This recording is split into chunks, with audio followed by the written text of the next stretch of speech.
Persembahan dan perpuluhan dapat ditransfer melalui BCA 857 050 5000 atas nama GBI Musi Palam Indah atau scan barcode QR kode GBI Musi Palam Indah.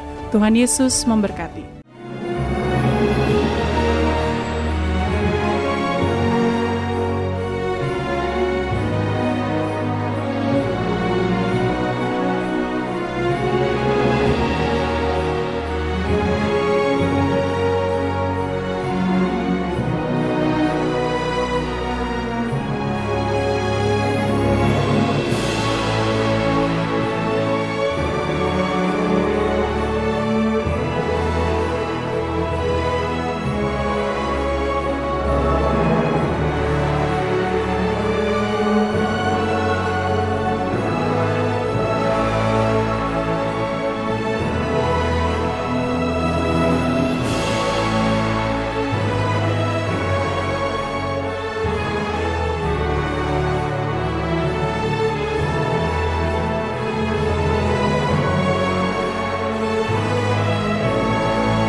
Shalom Bapak Ibu Saudara yang terkasih dalam Kristus, kita berjumpa lagi di Menara Doa Online kita. Saya percaya saat ini Tuhan akan melawat setiap kita. Mari kita siapkan hati dan pikiran kita. Kita tundukkan kepala, kita mulai berdoa. Terpujilah Engkau Allah kami yang maha baik. Bapa, di dalam nama Tuhan Yesus Kristus, saat ini ya Tuhan Yesus, kami tahu kami tidak bisa apa-apa tanpa Engkau ya Bapa. Kami perlu ya Tuhan Yesus hadirat-Mu. Kami perlu Engkau ya Bapa untuk mengingatkan kami selalu. Makanya kami datang ya Tuhan Yesus, agar kami tidak jauh dari kasih-Mu ya Bapa. Kami ingin menyembah Engkau ya Tuhan Yesus. Kiranya Engkau melawat kami satu persatu yang berada di rumah-rumah, yang berada di mana saja ya Bapa, di ruangan HS ini Tuhan Yesus. Engkau urapi kami, Engkau sentuh, Engkau jamah, Engkau beri kami kekuatan di dalam Engkau, agar kami bisa taat kepada setiap firman-Mu ya Bapa. Kami serahkan semua ibadah ini dari awal, pertengahan sampai akhir. Hanya di dalam nama Tuhan Yesus Kristus kami sudah berdoa. Ini saatnya Tuhan kami menyembah, mengakui kebaikan. Sama-sama katakan, Bapa Engkau baik. Sembari Bapa Engkau baik, Kau selalu baik kepadaku. Bapa, ku cinta Kau. Mari kita ulangi lebih dalam lagi, kita menyembah Dia, katakan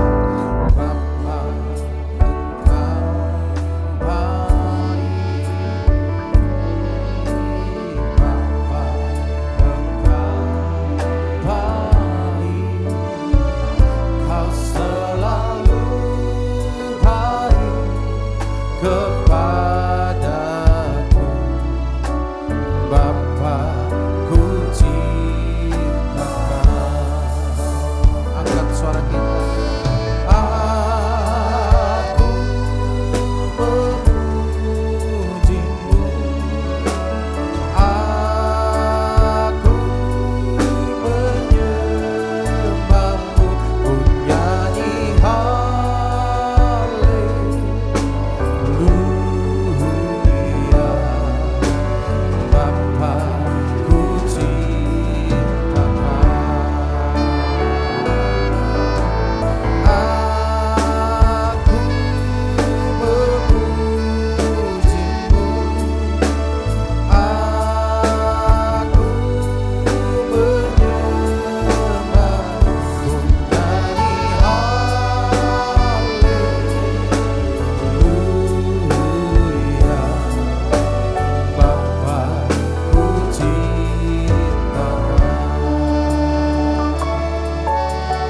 lebih lagi dengan segenap hati kita katakan bersama.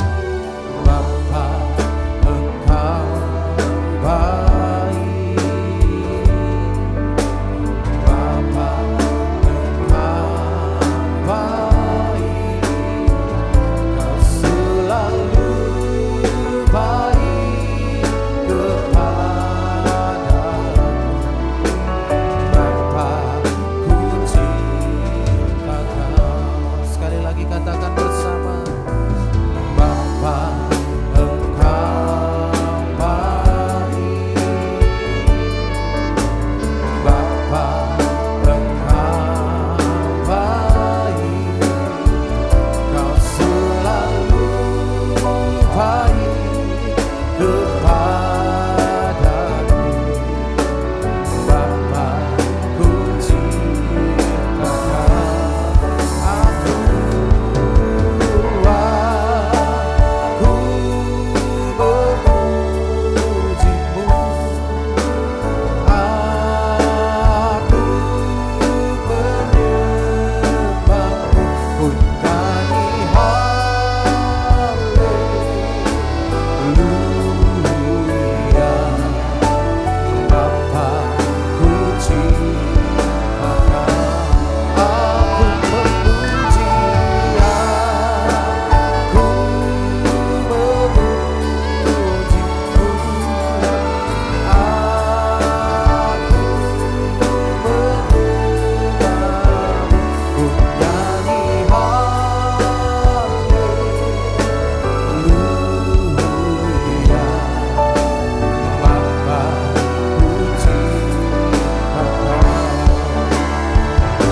Mari dengan segenap hati kita datang menyembah Dia, masuk di tempatnya yang kudus, ke ruang Maha Kudusnya, di mana ada hadiratnya yang memulihkan, menyegarkan jiwa, memberi kita kekuatan, berbicara kepada kita agar kita lebih taat lagi kepada firman-Nya.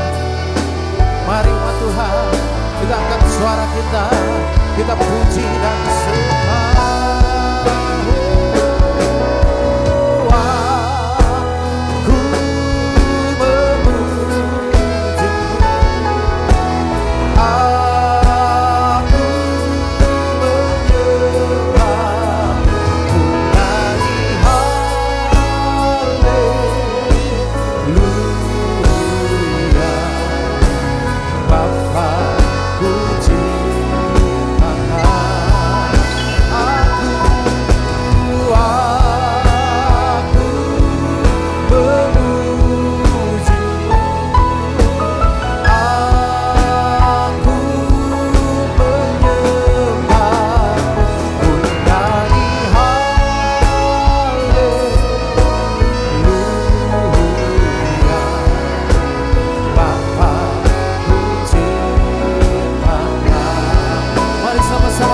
Katakan, aku memuji-Mu, aku menyembah-Mu, ku nyanyi haleluya.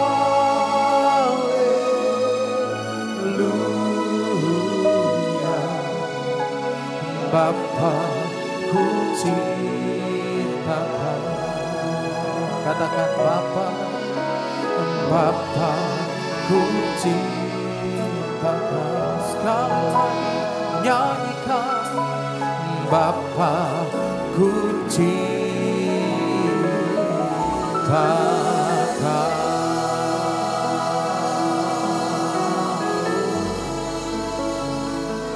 Mari angkat suara kita menyembah Tuhan yang memberi keselamatan.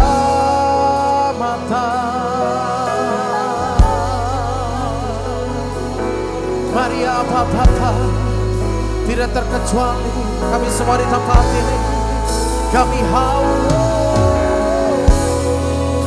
jamaah Tuhan, kami rindu ya Tuhan, kami sangat rindu. Engkau lawat kami ya Bapa, Engkau angkat semua ya Tuhan Yesus. beban dosa kami ya Bapa, yang membuat kami tidak bisa masuk di dalam hadirat-Mu. Saat ini kami patahkan di dalam nama Yesus. Biarlah Roh-Mu penuhi kami semua. Kami tinggikan Tuhan, kami agungkan ya Allah kami. Biarlah kuasa tangan-Mu memegang setiap kami, menuntun langkah kami. Kami menyembah, kami besarkan dan agungkan. Kami perlu Kau Tuhan, kami tinggikan. Oh, Ralabaya, Ralabaya Santo, Ralabaya Pataka, Ralabaya Santo. Engkau baik untuk selamanya. Engkau baik untuk selamanya ya Yesus. Tuhan dan Raja kami. Uralabalabaya, Pataka, Ralabaya Santo. Uralabaye, Ralabaya Pataka, Ralabo. Ah, Yesus, Engkau jamah, jamah, jamah. Uralabaye, Shikiralabaya Santo. Uralabalabala.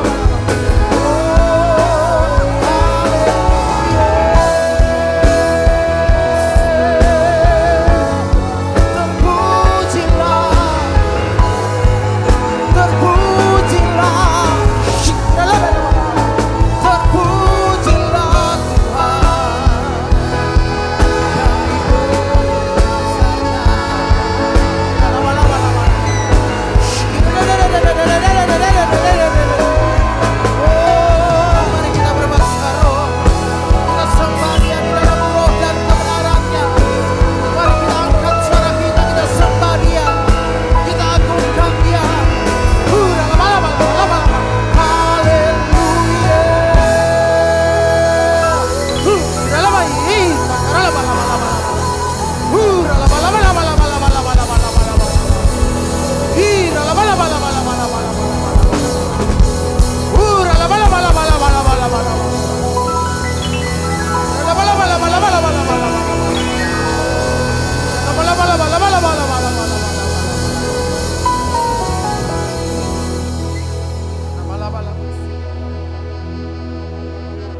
Mulut kami akan selalu menyembah Engkau.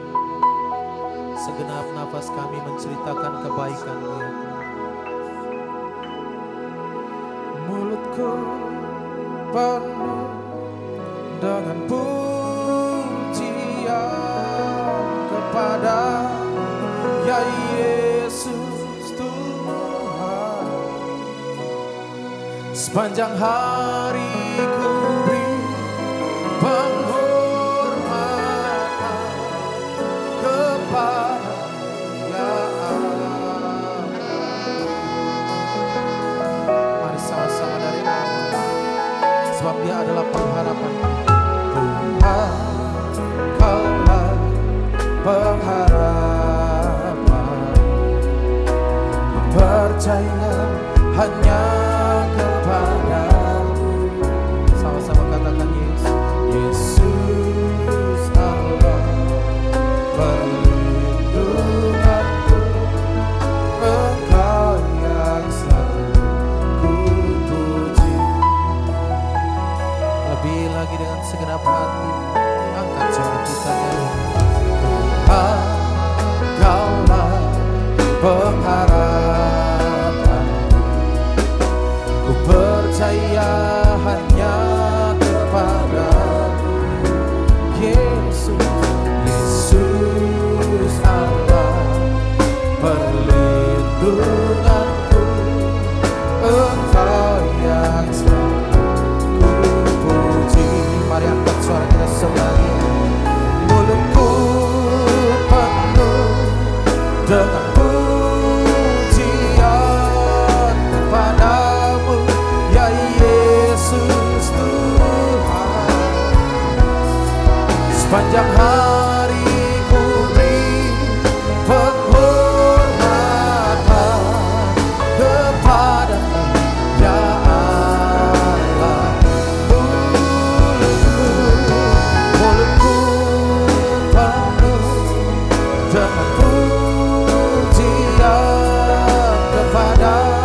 untuk menyelamatkan kami ya Yesus.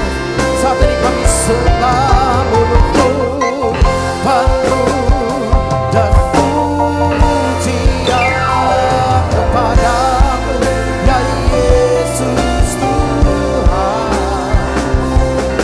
Sepanjang hari ku beri penghormatan kepadamu ya Allah.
Mulutku berikan hatiku dan jiwaku, semuanya bagimu di dalam hidupku, di setiap waktu. Nyatakan jalan, ku berikan hatiku dan jiwaku,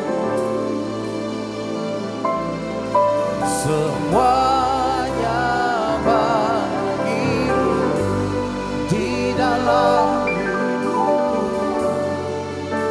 di setiap waktu.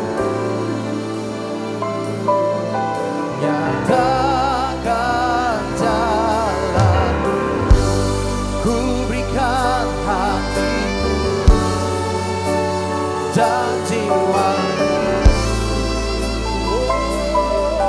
semuanya bagimu di dalam hidupku,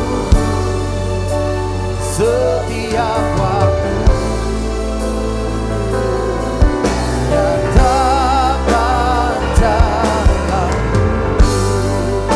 Semuanya lebih sungguh lagi kita berserah, katakan ku berikan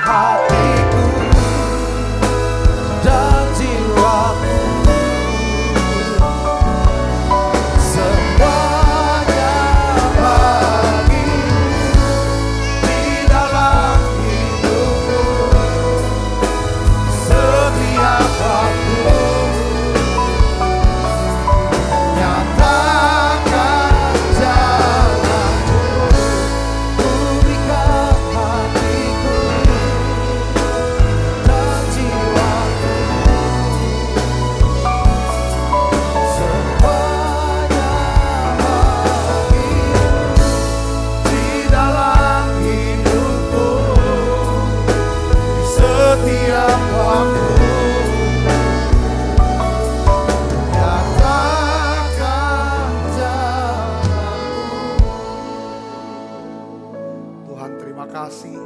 Setiap kali kami ada di menara doa, satu yang kami rindukan Tuhan, lawat kami, jamah kami, dan penuhi setiap hati kami dengan urapan yang baru.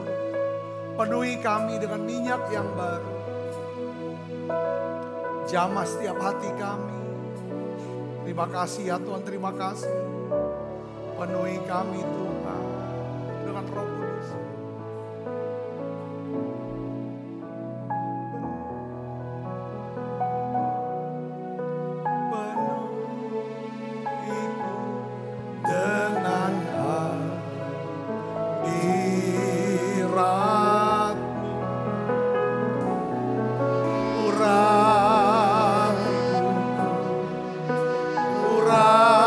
Urapiku dengan minyak kudus. Penuhiku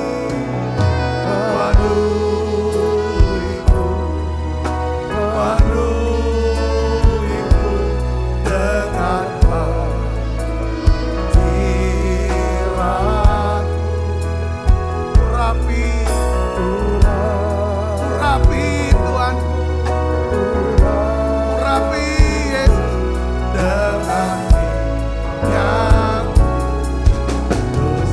Seperti rusa rindu sungaimu, begitulah jiwaku. Roh Kudus penuhi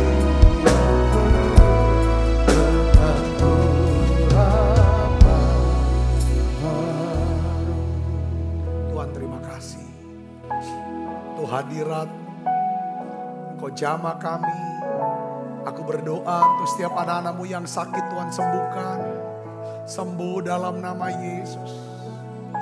Yang lemah Tuhan kuatkan. Yang susah Tuhan hiburkan. Tuhan lewat menara doa ini kami mau belajar. Untuk bertumbuh ya Tuhan. Kami mau punya pengertian, pengetahuan akan firman-Mu. Sehingga kami semakin mempercayai Tuhan. Ya Tuhan, dalam setiap kehidupan kami sehari-hari. Urapi hamba-Mu untuk dapat menyampaikan pesan firman-Mu ini dengan bahasa yang sederhana dan mudah dimengerti. Dalam nama Yesus, semua kita yang siap menerima firman, hati gembira, sama-sama katakan amin. Tangan yang meriah saudara. Silakan kembali Ibu Bapak. Shalom. Apa kabarnya saudara?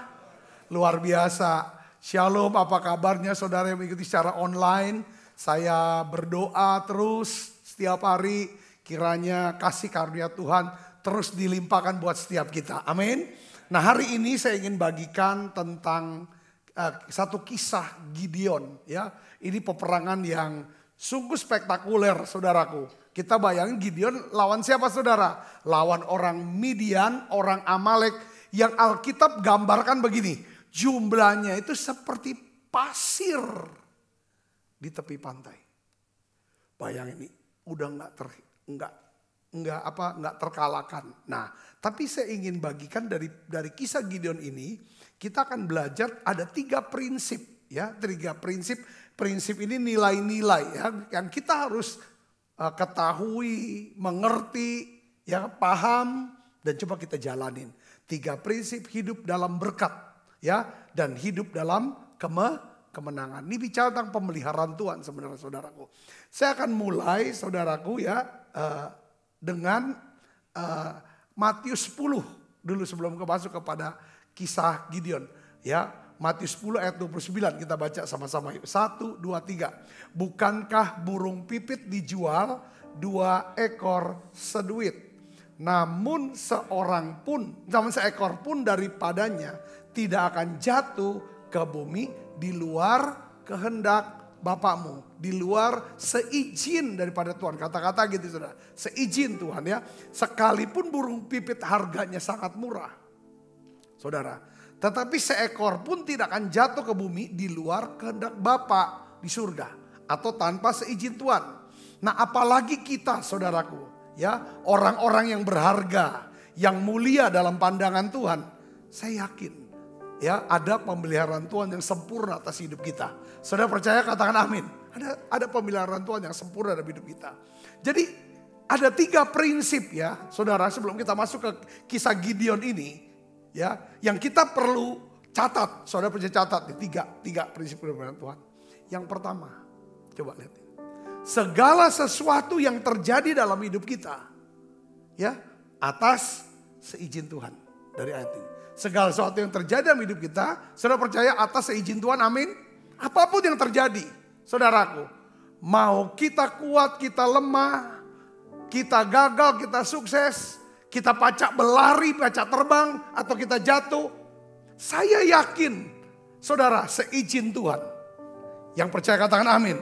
Ya, yang kedua, jika Tuhan izinkan sesuatu terjadi dalam hidup kita, pasti Tuhan punya maksud. Tuhan punya maksud atau punya rencana. Rencana Tuhan, maksud Tuhan pasti maksud yang baik. Yang ketiga, kita harus tahu bahwa Tuhan selalu mempunyai maksud yang baik. Dia pasti punya rencana yang baik. Tidak pernah punya rencana kecelakaan. Ya, kenapa? Karena Tuhan mengasihi tiap kita. Katakan amin. Nah, ini penting. Sehingga kita pernah tanya, ya kan? Apapun yang terjadi, ada lagu kan? Coba kita nyanyi. Apapun yang terjadi di dalam hidupku, selalu berkata, Tuhan Yesus baik. Dalam segala hal yang terjadi, tetap ku berkata, Tuhan Yesus baik. Amin. Kenapa? Jadi kita mau bilang gini, apapun yang pernah terjadi dalam hidup saya, ya kan? Ya, saya mau berkata Tuhan itu baik. Nah, sekarang kita mulai dari satu kasus, satu kisah nyata di dalam Alkitab. Kita belajar begini saudaraku ya. Coba kita akan buka Alkitab kita dari Hakim-Hakim 6 ayat 1 sampai ayat yang ke-6. Lalu ayat 12 sampai 13 kita akan baca sama-sama. Hakim-Hakim pasal 6, kita buka Alkitab kita. 1, 2, 3. Tetapi orang Israel melakukan apa? Yang jahat di mata Tuhan. Apa? Seizin Tuhan. Tuhan gak izinkan setiap orang berbuat jahat. Saudaraku, apa yang jahat? Sebab itu, apa? Tuhan menyerahkan mereka ke dalam tangan orang Midian. Selama berapa tahun? 7 tahun lamanya. Jadi gini saudara, apapun yang terjadi, itu seizin Tuhan. Ketika bangsa Israel, saudaraku, disiksa, dianiaya, dijajah oleh orang Midian. Itu seizin Tuhan. Saudara bilang nih, katakan amin. Kenapa kok Tuhan izinkan bangsa lain untuk membuat Israel jadi melarat? Jadi tersiksa. Kejam nian Tuhan. Apa? Kita ngomong kejam. Enggak. Tuhan izinkan, tujuannya adalah kalau Tuhan sudah izinkan, saudara semua apa yang terjadi atas izin Tuhan. Kalau Tuhan izinkan sesuatu terjadi, pasti Tuhan punya maksud. Maksudnya Tuhan itu apa? Bertobat, selamat. Pertobatan dan keselamatan. Itu maksudnya. Katakan amin. Kembali ke Tuhan. Kembali ke Tuhan. Katakan amin saudara. Jadi seringkali kita cuma sudut pandang kita adalah kepada yang Tuhan izinkan ini. Tapi kita nggak pernah berpikir kenapa Tuhan harus izinkan ini terjadi. Tujuannya adalah apa? Untuk kebaikan kita. Kebaikannya bukan supaya tambah kaya. Ya bisa Tuhan mau juga kita tambah kaya kok. Tapi yang terlebih adalah supaya kita semakin apa? Rendah hati. Lemah lembut, murah hati. Kita bisa dipakai Tuhan. Ya kan, untuk semua banyak orang bisa menjadi percaya kepada Tuhan. Katakan amin. Nah, kita lanjutkan pembacaan firman kita. Ya kan, ini apa yang terjadi dengan orang Midian? Ini orang Midian, ini orang barbar saudaraku. sadis ini. Coba lihat, kita baca. Saya nggak sebutnya poin-poin ayat-ayat tertentu yang kayaknya highlight aja saya ajak kita baca. Yuk, ayat yang ketiga. Setiap kali orang Israel menabur, datanglah orang Midian, orang Amalek, dan orang-orang dari sebelah timur lalu maju mendatangi. Jadi waktu dia nabur, datang orang apa? Midian, orang Amalek dari timur. Ngapain dia, saudaraku? Ya kan? Mendatangi mereka. Ayat yang keempat, berkemalah orang-orang itu di daerah mereka dan memusnahkan apa? Hasil tanah itu sampai ke dekat Gaza dan tidak meninggalkan bahan makanan apapun di Israel, juga domba dan lembu atau keledai pun tidak, sehingga orang Israel sangat melarat oleh perbuatan orang Midian itu. Lalu berserulah orang Israel kepada Tuhan. Saudara saya ngerti, katakan amin. Sudah ngerti ini keadaan yang melarat. Tiap kali dia nabur, datang orang Midian untuk curi. Saudara, nabur langsung dihancur. Kalau didiamin, kayak nabur dia diam, pas udah ada hasil, hancurkan. Saudara. Lalu mereka berseru pada Tuhan. Ayat 12 dan 13. Lihat sini. Kita baca yuk. Malaikat Tuhan menampakkan diri kepadanya, kepada Gideon, dan berfirman kepadanya, demikian, Tuhan menyertai engkau, ya pahlawan yang gagah perkasa. Jadi Tuhan ngomong sama Gideon ketika Gideon bersembunyi. Ya, bersembunyi saudara. Kenapa bersembunyi? Karena takut dengan orang Midian, takut dibunuh. Tapi Tuhan bilang apa? Ya, Tuhan bilangnya apa?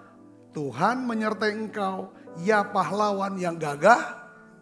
Kalau Tuhan tuh kalau ngelihat kita ya, dia gak pernah lihat masa lalu kita. Amin gak?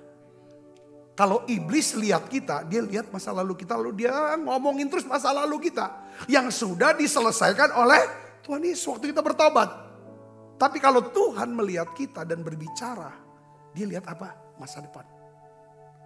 Kalau lihat sekarang, Gideon pasti omongannya apa harusnya? Kau ini penakut nian. Kau tahu ngomong ngapo kau ini sumputan. Kenapa kau bersembunyi? Penakut nian kau ini. Tapi Tuhan gak ngomong dia penakut. Betul saudaraku? Gideon ini suku yang paling kecil. Saudaraku. Tapi Tuhan bilang, aku mau pakai kamu. Ya, yang gak masuk hitungan. Kamu adalah pahlawan yang gagah perkasa. Lalu ada jawaban Gideon gitu saudara. Coba baca Gideon. Jawabannya apa? Jawab Gideon kepadanya, Tuhanku, jika Tuhan menyertai kami, mengapa semua menimpa kami? Seringkali kita berkata ya, aku nih jadi orang Kristen, aku jadi orang percaya. Ngapo yang ini aku dapat? Ngapa semua ini menimpa saya? Dia cuma lihat sudut pandangnya dari sisi itu. Saudaraku, ya, enggak lihat tujuan Tuhan, enggak lihat apa penyebabnya. Ya, kita tahu tujuan itu adalah pertobatan dan keselamatan. Saudaraku, kita lihat di sini, di manakah segala perbuatan-perbuatan Tuhan yang ajaib yang diceritakan oleh nenek moyang kami kepada kami. Ketika mereka berkata, bukankah Tuhan telah menuntun kita keluar dari Mesir? Tetapi sekarang Tuhan membuang kami dan menyerahkan kami ke dalam cengkraman orang Midian. Kata-kata Gideon tidak mengungkapkan bahwa penyebab Tuhan izinkan orang Midian menjajah mereka, menganiaya mereka adalah apa? Karena orang Israel sudah melakukan apa yang jahat di mata Tuhan. Seringkali saudaraku yang seperti ya kan, kita ini seringkali ditutupi, ya kan? Jadi kita Alkitab katakan gini, orang Israel melakukan jahat, maka Tuhan izinkan orang Midian menindas. Tapi saat Israel ditindas, mereka menyalahkan Tuhan. Betul gak? Kadang-kadang tuh kita gitu saudaraku. Lah kita sudah buat salah. Sudah buat salah ini kita nih. Sudah ketangkep pulo. Tapi kita ngomong, aku difitnah ini. Ini orang Israel. Sama dengan kita. Apa kau bekerjain di mana Tuhan ini segala macam. Saudaraku, saat kita menjauh dari Tuhan. Saya melihat ini. Yes, kayak Gideon. Dia bertanya, mana penyertaan Tuhan, mana Tuhan. Saat kita menjauh dari Tuhan, muncul masalah yang kita tidak bisa selesaikan. Saat seseorang jauh dari Tuhan. Kenapa kita jauh? Ada dosa yang kita belum selesaikan. Saudara, ketika kita simpen dosa, sikap dosa, nggak pernah mau akui, nggak mau bertobat untuk diselamatkan. Saudara, kita nggak akan pernah bisa selesaikan masalah-masalah yang besar dalam hidup kita. Coba jujur, ya. Saya catatnya gini, saat kita menjauh dari Tuhan, akan muncul masalah yang tidak bisa kita selesaikan. Lalu kita menyalahkan Tuhan, menuding Tuhan, menyalahkan orang lain, dan lain sebagainya. Tapi kita nggak pernah mau lihat siapa diri kita. Itu yang pertama. Saudara, jadi hal yang pertama, prinsip pertama yang kita perlu lihat di sini, saya nangkapnya gini saudaraku ya. Saudara mau kembali kepada Tuhan, amin. Saya anggapnya kita gini, kita nih ada masalah besar, Midian. Jumlahnya tidak terhitung, kekuatannya tidak terbatas. Tetapi aku nih orang kecil, kemampuanku kecil. Bagaimana caranya aku bisa mengalahkan yang tidak bisa diselesaikan, mengalahkan kekuatan yang jauh lebih besar. Caranya gimana? Saya mau kasih tahu, saudara dan saya harus bersatu dengan Tuhan yang maha besar. Caranya bersatu adalah apa? Berdoa dan serahkan kepada Tuhan. Jadi prinsip pertama adalah apa saudara? Kita tidak perlu mengkhawatirkan, ya. Kita nggak perlu khawatirkan segala sesuatunya. Gimana ya, ini gimana ya? Kita nggak usah khawatirkan itu. Sebab Tuhan sanggup mengatur apa? Teknisnya. Contohnya begini saudaraku. Jadi sering kita tuh mengajukan pertanyaan yang sifatnya teknis sama Tuhan. Atau kita berpikir secara teknis. Saya kasih contoh saudara. Janda di Sarfat, ya, diberitahu oleh Nabi Elia. Beri aku minum, ya, lalu beri aku makan. Si janda ini jelaskan begini, soal di masa kelaparan besar ini. Aku tuh cuma punya sedikit minyak dalam buli-buli. Dan cuma punya segenggam tepung dalam tempayan. Kalau aku olah jadi roti, hanya cukup buat aku makan dan anakku. Jadi gimana caranya aku kasih makan kamu? Dia bertanya secara apa? Teknis. Ngerti tidak saudara? Nggak usah. Tuhan kasih firman sama Elia, udahlah kamu buat aja dulu dah. Nanti kalau udah jadi kasih aku makan dulu. Setelah itu baru kamu. Nih dengar firman Tuhan. Tepung dalam tempayan tidak akan habis. Ya, minyak dalam buli-buli tidak akan berkurang. Kau pakai ada, enggak pernah habis. Asalkan kamu korbankan dulu. Utamakan dulu hamba Tuhan ini. Namanya Elia. Ngerti saudara? Katakan amin. Teknisnya udah Tuhan itu urusannya. Yang kedua lagi saya kasih contoh. Tentang siapa? Ketika Tuhan bilang beri makan ini semua orang. Semua bingung. Kita duit cuma 200 dia mana cukup kata Filipi. Lalu ada lagi datang anak muridnya Yesus. Namanya Andreas. Saya sih dapetin sih ada 5 ketur roti 2 ekor ikan Tuhan. Tapi bagaimana cukup untuk makan orang banyak ini? Itu kan nanya soal teknis. Ngerti gak saudara? Soal teknis ini. Masalah teknis ini buat Tuhan. Yang penting serahkan aja. Nggak usah dibanyak pikir. Doakan, serahkan apa yang kita ada, apa yang kita punya. Bawa itu ke Tuhan. Doakan itu. Serahkan itu. Kerjakan apa yang kita bisa. Selanjutnya Tuhan yang atur. Yang ngerti katakan amin. Gideon pun tanya sama Tuhan secara teknis, gimana caranya ngadepin orang Median, ya kan, orang Amalek yang jumlahnya sangat banyak, sedangkan aku rakyat sudah mau perang rame-rame, engkau suruh potong, kurangin, hanya tinggal berapa ratus orang, lawan sekian banyak orang, gimana teknisnya? Nggak usah. Saudara bisa ngerti? Katakan amin. Jadi kalau firman Tuhan hanya sampai di telinga dan pikiran, hasilnya apa? Kita cuma bisa terus berpikir aja soal teknis. Kita cuma olah terus. Banyak mikir, overthinking. Nanti begini gak? Gini. Ujungnya khawatir. Dan kita tidak bisa melakukan hal-hal yang besar. Tetapi kalau firman Tuhan ini saudara, coba kita mulai renungkan, hafalkan, bahkan simpan ke dalam lubuk hati kita. Lalu firman ini jadi pegangan hidup kita sehari-hari. Apa yang aku putuskan, apa yang aku ucapkan, ini sesuai firman enggak ya? Ada niatan hidup tuh lakukan bukan cuma pacak. Orang Palembang bilang gini saudaraku, jangan cuma pacak ngomong ngelakukan ada bisa. Jadi harus ada doa dan niatan bahwa aku mau lakukan firman. Ya kan? Firman jadi pegangan hidupku sehari-hari. Hasilnya apa saudara? Maka Tuhan akan bekerja jauh lebih banyak daripada apa yang kita doakan, kita pikirkan, dan kita kerjakan. Yang percaya katakan amin.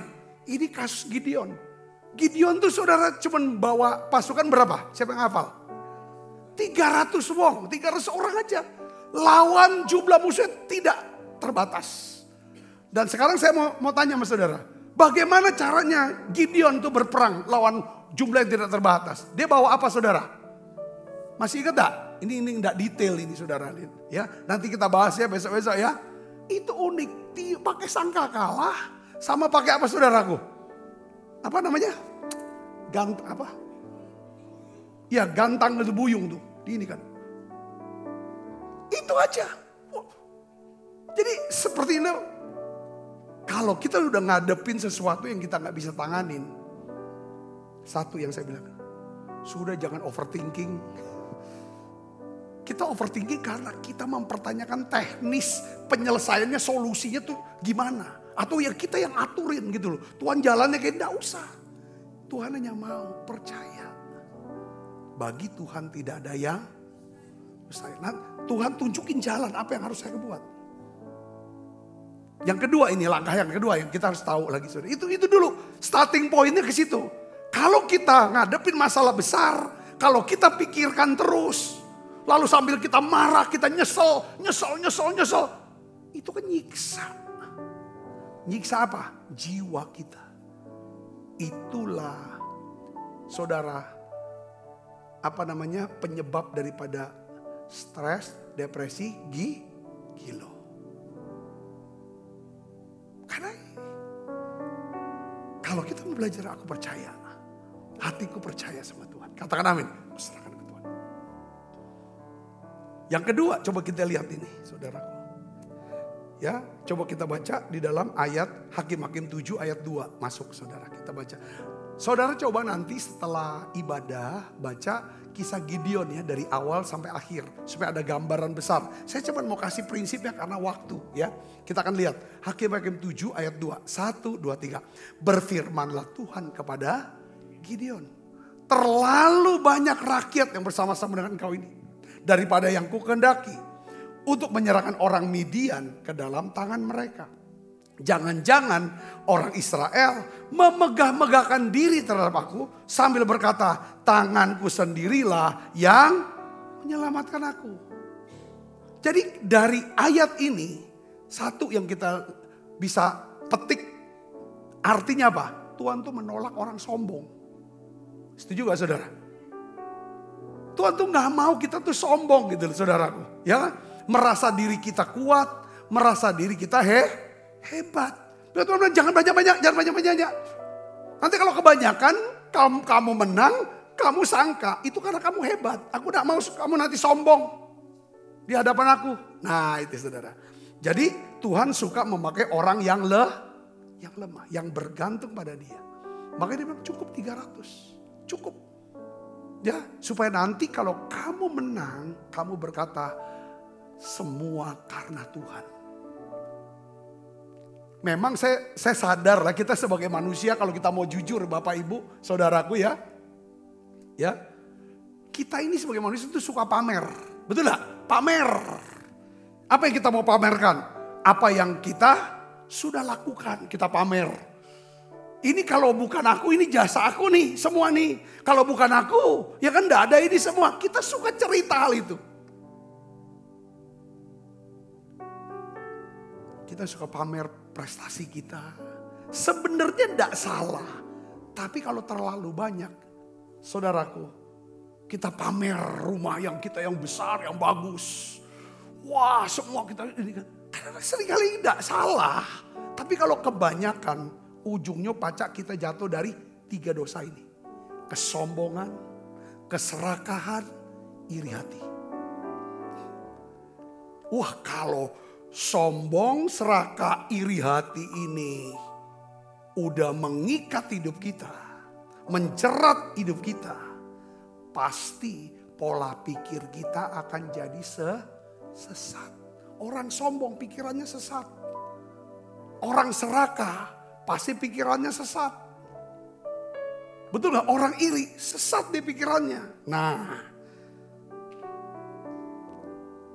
kalau pola pikir kita sudah sesat, pola pikir yang sesat saya tulis menyebabkan kita hidup dalam apa?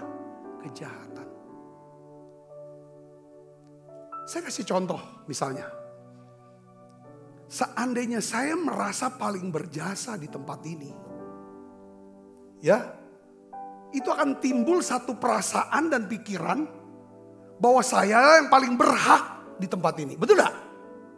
Karena saya paling berhak, saya bebas melakukan apapun. Saya bebas mengambil apapun. Karena saya berpikir itu adalah hak saya. Padahal itu bukan hak saya. Setuju gak saudara? Katakan amin. Orang bilang, kau ini maling. Tapi kita bilang, enggak, itu hak saya. Betul enggak? Kau ini salah. Enggak, aku benar. Karena sudah punya pola pikir yang salah. Pola pikir yang sesat menyebabkan kita jadi jahat. Itulah makanya Tuhan bilang, enggak, jangan banyak-banyak. Nanti kamu memegahkan diri di hadapan aku. Jadi saya nangkepnya gini saudaraku. Setiap kita kalau kita mau jujur, kita gak mungkin bisa menjadi orang baik atau berbuat baik. Setuju gak? Dalam definisi di hadapan Tuhan loh maksud saya. Kita bisa berbuat baik. Tapi motivasi kita semata-mata pasti untuk apa? Mendapatkan apa? Imbalan. Karena aku sudah buat baik, mana imbalannya? Tapi yang dimaksud Tuhan adalah Tuhan mau berbuat baik, kita sudah belajar. Ya kan? Itu adalah panggilan hidup kita. Sudah tugas kita, udah kewajiban kita. Yang harus kita jalankan. Sebagai orang yang sudah diberikan apa? Keselamatan oleh Tuhan. Ya kan? Karena Tuhan sudah berikan kita keselamatan. Ya kan?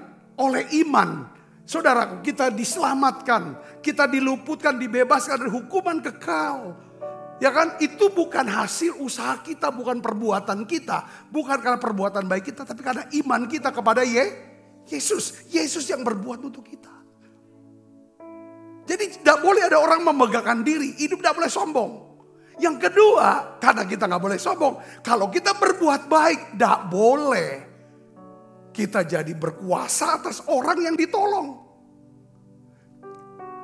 Motivasi kita berbuat baik adalah, saudara perhatikan di sini, supaya orang bisa mendapatkan apa yang dia inginkan, supaya dia bisa mendapatkan apa yang dia harapkan. Lalu dia bisa mengucap syukur kepada Tuhan, dia bisa berterima kasih kepada Tuhan. That's all. Saudara-saudara dikatakan amin. Ayo kita belajar ini. Kita harus lakukan ini. Yang ketiga, dari itu tenang. Kalau hidup kita selalu banyak menyesal. Nyesal aku sudah berbuat baik sama dia. Apa kurangnya aku sama dia. Nah ini nih. Itu bikin kilo kita. Bikin stres kita jadi. Gak ada sukacita dalam hidup kita. Lalu kita bisa mengklaim. Itu hak kita. Padahal itu bukan hak kita. Sudah diberkati ini katakan amin. Ya. Jadi kita tidak akan pernah bisa kita gak akan mampu berbuat baik, berlaku jujur, benar di hadapan Tuhan. Atau menghasilkan apa yang baik. Saudaraku, ya kan? Sampai saudara dan saya, ya kan, kalau kita tidak melibatkan Tuhan dalam hidup kita. Coba kita baca Efesus 2 ayat 8-9. Kita baca sama-sama yuk. Saya semangat sekali nih saudara. Supaya saudara menyala-nyala. Amin. Supaya saudara menyala-nyala. Ini saya semangat sekali. Jadi kemarin kita habis bakso sebabnya. Saya harus ingat, saya harus ngomong ini nih. Bakso sih kadang-kadang kita nih kalau udah ngasih ke orang. Padahal duit juga bukan duit kita. Barang bukan barang kita. Kita cuma bantu ini deh. Kita berkuasa atas dia. Makanya saya bilang, oh petakuan mau bilang. Hati-hati. Ya kan kadang-kadang itu kita bisa kepleset itu. Makanya sombong itu Tuhan gak suka. Tuhan mau. Ya kan sekalipun. Bahkan sekalipun itu uang kita, barang kita. Waktu kita ngasih. Sebenarnya kita harus mengasih dengan penuh rasa hormat kepada mereka yang menerima. Karena diberi kesempatan untuk berbuat baik. Katakan amin. Itu poinnya ke sana. Kalau kita bisa layani. Kita bisa apa? Amin saudaraku, ini yang poin yang harus kita camkan. Efesus 2 ayat 8-9. 1, 2, 3. Sebab karena kasih karunia kamu diselamatkan oleh kita diselamatkan karena ada kasih karunia. Katakan amin. Ya, terus lagi itu bukan hasil usahamu tetapi pemberian Allah. Itu bukan hasil pekerjaanmu, jangan ada orang memegahkan diri. Katakan amin. Jangan memegahkan diri. Terus lagi saudara, ya. Yohanes 15 ayat 5. Baca lagi saudara. 1, 2, 3. Akulah pokok anggur dan kamulah ranting-rantingnya. Barang siapa tinggal di dalam aku dan aku di dalam dia, ia berbuah banyak. Sebab di luar aku kamu tidak dapat berbuat apa-apa. Katakan amin. Makanya tuh hati-hati saudara. Saya tuh belajar jadi tambah yakin dengan prinsip ini. Doa tiap hari ya. Minta kerendahan hati Tuhan. Katakan amin. Rendah hati. Karena saya melihat akhirnya saudaraku. Di luar Tuhan. Kalau kita tidak libatkan Tuhan. Kita tidak doakan hidup kita. Supaya kita bisa berlaku benar di hadapan Tuhan. Bisa damai dengan semua orang. Bisa sukacita senantiasa. Tapi kalau kita nggak doa. Kalau kita nggak doakan dan minta susah. Katakan amin. Yang ada tuh kalau keluarnya pasti yang ego, yang sombong, yang kesalahan. Gak bisa kita berbuat baik. Karena Tuhan bilang apa? Di luar aku kamu tidak dapat berbuat apa-apa. Kita tinggallah Tuhan. Ya, Gideon bisa kalahkan orang Midian yang jumlah banyak. Karena dia tinggal di dalam Tuhan. Apa arti tinggal dalam Tuhan? Ada 3. Trust, dependence. Yang ketiga apa? Obedience. Apa itu? Tinggal dalam Kristus. Kita mempercayakan hidup kita kepada, percayakan hidup saudara. Termasuk masa depan. Termasuk soal makan minum. Termasuk soal uang. Kebutuhan. Percayakan ke Tuhan. Kerja. Apa yang bisa kita kerjakan. Lalu serahkan semua hasilnya. Dia pasti pelihara kita. Yang kedua adalah apa saudara? Tinggal apa? Kita bergantung sepenuhnya kepada. Gak ada yang lain yang kita gantung. Hanya Kristus. Yang ketiga apa? Kita hidup untuk mentaati Kristus.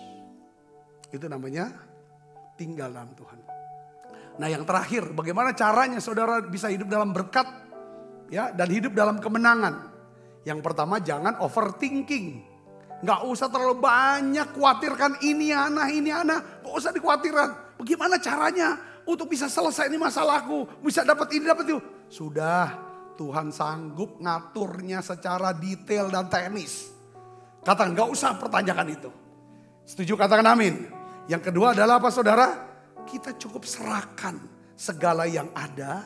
Dan Tuhan bisa pakai sesuatu yang kecil itu. Ya kan? Untuk menyatakan kuasanya. Amin. Yang kecil itu. Ya, yang ketiga ini yang terakhir. Ya, kita harus berusaha membesarkan dan menghargai orang lain. Nah, ini kisahnya nih unik. Saya lihat di Gideon akhirnya tuh ya, setelah dipanggil Tuhan perang, itu punya hikmat. Hikmatnya bagus sekali, saudara. Saya sih udah tulis, sudah ini kan ayatnya ada. Tapi saya ceritain aja dulu ya. Kalau kita baca-baca mungkin nanti apa sih maksudnya ceritanya. Karena bahasanya bahasa Alkitab agak ini. Saya cerita gini. Jadi Gideon tuh dari waktu mau perang. Dia aturkan orang-orangnya. Lalu Alkitab kan dia kerahkan suku tertentu. Sebutlah namanya Naftali. Ya, suku Asher, suku Manasye. Itu perang. Lawan orang Midian dan orang Amalek, semua perang Pak. Sudah orang Amalek dan semua sudah hampir banyak yang pada kalah. Sudah mau hampir selesai, mau hampir menang. Dia panggil suku Efraim. Ya, kamu suku Efraim. Kamu coba turunlah, hadapin orang Midian. Orang Midian itu udah lemah. Dan singkat kata kita tahu orang Efraim itu berhasil menangkap 2 raja orang Midian. Ditangkap hidup-hidup. Akhirnya dipenggal kepalanya dua-dua. Serahkan kepalanya kepada Gideon, pemimpin mereka. Lalu saudaraku, setelah selesai, orang Efraim ini tidak terima. Dia marah sama Gideon. Dia bilang gini, macam apa kamu ini? Macam apa perbuatanmu ini terhadap kami ini? Kau udah hargai aku ya. Kau gak hargai suku kami ya. Kenapa kamu gak libatkan kami waktu perang awal-awal? Pas udah mau selesai, baru kau libatkan aku. Kami ini, jangan dimarahin itu saudara. Gideon habis-habisan. Wah, sampai puas lah dia marah. Disesali habis-habisan. Saudara, tapi Gideon ini memang hikmat itu Enggak lewat kekerasan itu. Dia keras, lawan keras lagi. Enggak. Hikmat yang dari atas itu apa? Lemah lembut. Saudara, hikmat yang dari lembut. Dia ngomong gini. Ya. Apa sebenarnya? Apa yang aku buat ketimbang kamu buat? Yang kami buat tuh ya enggak seberapa. Tapi yang kamu buat jauh lebih hebat dari kami. Jadi dia bisa besarkan orang. Dia bisa hargai orang. Sebagai pemimpin dia tahu. Suku Efraim ini tidak bisa untuk jadi tentara infanteri. Ini yang di depan gitu saudaraku. Dia ini tentara yang khusus untuk penyelesaian. Ada orang-orang tertentu suruh mulai untuk gebrak. Dia mulai. Tapi setelah itu sudah. Masukin nih orang yang baru lagi. Itu kan. Si Gideon bilang, sebenarnya ya kamu tuh jauh lebih hebat daripada yang duluan. Bukan aku ndak libatin kamu. Saudara, dia pakai istilahnya kita baca deh ayatnya. Hakim-Hakim 8 ayat 1-3 biar lebih jelas ada gambaran. Ini bahasa Alkitabnya kita bacain. Ya 1, 2, 3. Lalu berkatalah orang-orang Efraim kepada Gideon, apa macam perbuatan ini terhadap kami? Mengapa engkau tidak memanggil kami ketika engkau pergi berperang melawan orang Midian? Lalu mereka menyesali dia dengan sangat. Apa kan ini? Ngapo? Nah ini gitu. Kalau itu orang Palembang, yo ini orang-orang Yahudi. Itu nyesali. Ayat kedua, gitu. Jawabnya kepada mereka apa? Apa perbuatanku dalam hal ini? Jika dibandingkan dengan kamu. Bukankah pemetikan susulan oleh suku Efraim lebih baik hasilnya dari panen buah anggur kaum Abiezer. Dia membandingkan, dia besarkan orang. Bukan ngecilin orang. Saudara mau diberkati hidupnya? Saudara mau hidup dalam berkat? Saudara mau hidup dalam berkemenangan? Besarkan orang.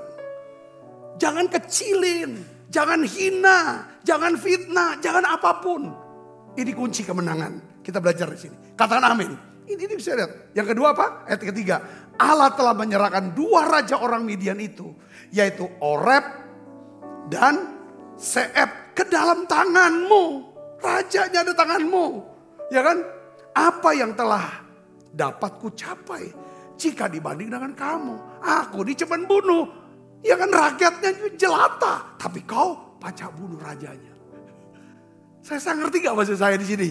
Sebenarnya harusnya kalau mau mengklaim, aku yang koda mungkin bisa bunuh raja. Kalau aku tidak bantai semua tentaranya dan rakyatnya. Saya bisa ngerti gak? Kita kan kalau main catur kan yang kita bunuh apanya dulu saudara? Pion-pionnya dulu kan? Raja itu terakhir biasanya. Saya melihat dari sini saudara ya. Kita lanjutkan. Setelah ia berkata demikian maka redalah marah mereka terhadap dia. Jadi saya menangkap begini saudara ya. Ada orang-orang yang perlu dilibatkan dalam peperangan tertentu. Dalam pergumulan kita. Dalam kalau saudara mungkin seorang pemimpin perusahaan atau seorang pemimpin dalam gereja. Itu ada orang-orang tertentu yang ini kerjaannya untuk begini. Ya kan? Ada yang bagian finishing. Ada yang bagian fondasi. Ada yang bagian struktur. Ada yang bagian arsitektur. Ada yang bagian finishing. Kita juga boleh salah pilih orang untuk tempatkan orang itu kerja. Yang ngerti katakan amin. Makanya Tuhan juga bicara lewat Paulus. Jadi dia bilang gini. Apa? Apolos. Apa? Hah? Apolos menanam. Aku menyiram. Paulus menyiram. Dua-dua itu untuk apa saudara? Kebunnya Tuhan. Semua untuk Tuhan. Bukan untuk kesini. Saudara bisa memberi katakan amin. Jadi prinsip hidup. Gini saudara. Kalau kita mau diberkati belajar rendah hati. Seperti Gideon. Katakan amin. Kadang kesombongan kita karena kita ini terlalu banyak pikir. Mau diurusin semua kalau bukan aku. Gak ada yang beres. Nah ini tegang kita, stres kita. Sudah teknisnya serahkan ke Tuhan. Yang percaya katakan amin. Yang kedua. Kita selalu memang waktu kita lagi sedang ada masalah. Kita doa sampai habis-habisan nangis segala macam. Minta tolong sama Tuhan. Pas udah dibantu Tuhan, diberkati Tuhan. Kita selalu ngomongnya kesaksiannya apa? Lebih banyak itu karena doaku lah. Bukan karena Tuhan, karena doaku. Karena aku kerja keras, karena aku berdoa. Makanya aku sukses. Bukan itu. Mestinya bahasanya diganti. Itu semata-mata karena Tuhan lah. Kalau aku doa, aku kerja. Kalau Tuhan juga enggak kasih saya berhasil juga. Enggak ada apa-apa. Banyak orang berdoa, banyak orang kerja keras. Kan enggak ada juga. Betul enggak? Jangan ditekankan tentang karena aku doanya, karena puasanya aku, karena aku udah berbuat baiknya itu. Lah itu akhirnya sombong. Nah itulah maksudnya saya. Kembali semua harus di dalam, semua kaitkan ke Tuhan. Kalau udah semua kaitkan untuk diri kita, kita akan tegang. Hidup kita ini akan capek, akan rusak. Yang ketiga adalah apa saudara? Belajar besarkan Tuhan. Katakan amin. Besarkan orang lain di hadapan Tuhan. Saudara, mungkin kita nggak masuk hitungan. Sekalipun mungkin perbuatan kita jauh lebih besar daripada apa yang dia sudah buat. Biarkan. Saudara belajar hari ini. Amin. Nanti kita akan belajar lagi tentang Gideon ya. Lebih ini kan lagi. Banyak prinsip-prinsip indah yang kita bisa belajar di Alkitab. Yang praktek sederhana. Hati-hati saudara. Tuhan, kita udah tahu lah prinsip, kita udah belajar banyak tentang kerendahan hati dan kesombongan. Ya, ikhlas. Orang dunia bilang, apapun yang sudah pernah buat, perbuatan baik, pelayanan semua ikhlas. Stop ngomong kalau bukan karena aku. Stop bicara, ya kan? Ini aku yang berjasa ini. Kalau bukan karena aku, bahaya. Sudah ada contoh yang ngerasa paling berjasa, akhirnya merasa paling berhak. Karena merasa paling berhak, dia ambil apa yang bukan haknya.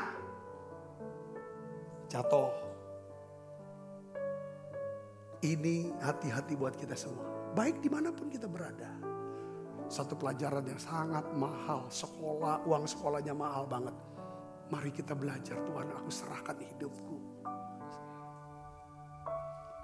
Apapun yang terjadi dalam hidup kita, seizin Tuhan. Katakan amin.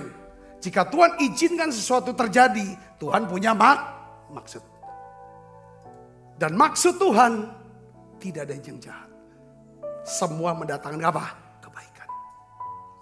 Kebaikan apa? Supaya kita berubah, bertobat, makin dekat sama Tuhan, bukan menjauh dari Tuhan. Yuk kita makin berdiri, saudara. Aku berserah. Aku berserah.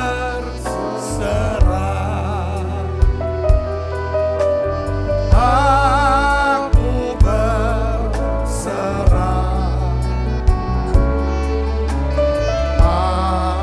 Pada Yesus Juru Selamat. Aku berserah. Aku berserah.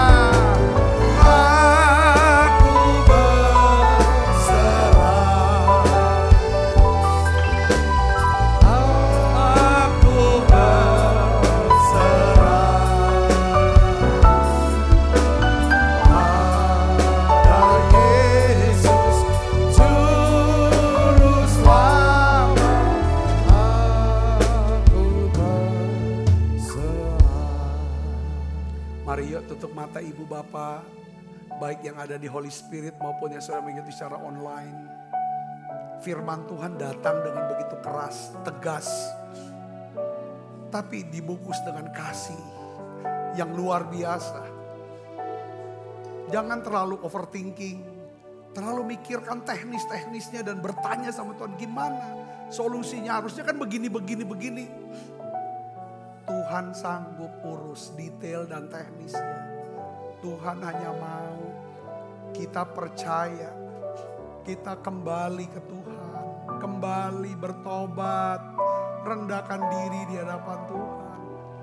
Tuhan akan pakai hidup kita, Tuhan akan pulihkan jiwamu. Ayo doa saudaraku, doa, katakan Tuhan, ampuni dosaku. Aku merendahkan diri di hadapan Tuhan. Jangan terlalu banyak overthinking, mikir yang negatif, yang segala macam. Bagaimana kata orang, gimana gini. Yang penting kita bisa hidup benar di hadapan Tuhan. Kita benar di hadapan Tuhan. Kita bisa hidup damai dengan semua orang. Kita bisa bersuka cita senantiasa. Bapa, dalam nama Yesus, aku berdoa ya Tuhan, lawat siap kami. Jamah tiap kami doa saudara. Pulihkan kami. Sucikan, kuduskan hati kami. Tuhan, biarlah ya Tuhan Kau berikan ya Tuhan kelembutan buat kami semua. Kami percaya mujizat masih ada buat kami. Sebab apa yang telah teruskan kepadamu telah ku terima dari Tuhan. Yaitu buat Tuhan Yesus pada malam waktu Yesus akan mengambil roti. Dan sudah itu mengucap syukur atasnya. Ia memecah-mecahkannya dan berkata, inilah tubuhku yang diserahkan bagi kamu. Perbuatlah ini menjadi peringatan akan aku. Bukankah roti tangan kita dan persoalan kita dengan tubuh Kristus? Mari kita makan dalam.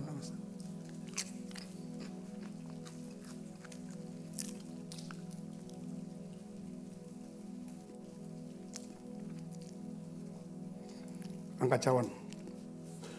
Demikian juga yang mengambil cawan sudah makan lalu berkata, cawan ini perjanjian baru yang dimeteraikan oleh darahku, perbuatlah ini setiap kali kamu meminumnya menjadi peringatan akan aku. Saudaraku, bukankah cawan perjanjian ini yang atasnya kita ucapkan syukur dan persoalan kita dengan darah Kristus? Mari kita minum dalam nama Yesus.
kasih Kristus, terimalah berkat yang berlimpah-limpah daripada Allah Bapa. Di dalam anaknya yang Tuhan kita Yesus Kristus. Persekutuan yang manis Roh Kudus menyertai kita semua mulai saat ini. Sampai datang menjemput permai dan sampai selama-lamanya. Semua kita yang percaya diberkati sama-sama katakan amin. Tuhan berkati saudara semuanya.